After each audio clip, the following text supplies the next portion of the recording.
eu connaissance d'une certaine dérive du projet Institut pour la photographie qui est prévu à Lille par la région en partenariat avec les collectivités territoriales et la DRAC. Cette dérive, c'est quoi? C'est que dans une réunion du mois de septembre, eh bien, il y a eu un projet qui a été complètement remodifié.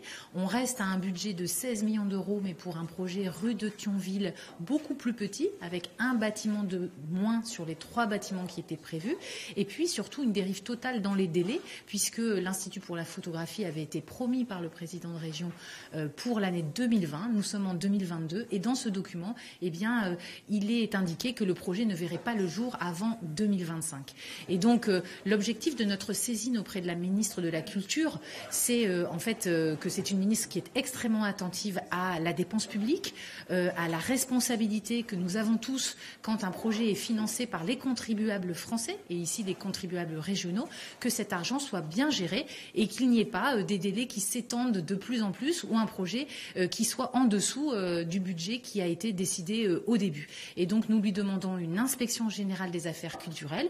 C'est un organisme qui est indépendant, qui est missionné par la ministre de la Culture et qui permet de faire le point, d'auditer un projet, son opportunité, évaluer la politique publique et voir si les dérives peuvent être réduites.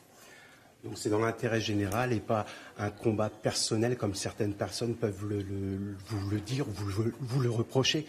Alors j'ai un combat personnel pour la culture depuis très longtemps, pour l'égalité des chances, et c'est quelque chose qui nourrit mon engagement politique auprès d'Emmanuel Macron, auprès de la majorité présidentielle. Après, si vous me posez la question de la Maison de la photographie, oui, c'est un projet effectivement dont j'ai été très proche, dont j'ai été très fière pendant 25 ans. J'y ai beaucoup appris aussi. Et quand on est un élu qui connaît bien un dossier, un sujet, celui de la santé des associations culturelles sur un territoire, eh bien on est aussi un élu qui est plus vigilant, plus responsable, plus efficace pour l'ensemble des projets d'une ville. Et aujourd'hui, le projet Institut pour la photographie, c'est un projet dans la ville de Lille, dans laquelle la ville de Lille, la DRAC, la métropole, la région sont parties prenantes. Et donc il me semble nécessaire qu'à partir du moment où il y a 16 millions d'euros d'argent public investi, eh bien qu'il y ait un contrôle, un regard extérieur sur ce projet qui aujourd'hui est complètement à la dérive. Je le redis, on a un délai qui est allongé jusque 2025 et un budget qui est bien 3 fois supérieur à celui qui avait été annoncé en 2017.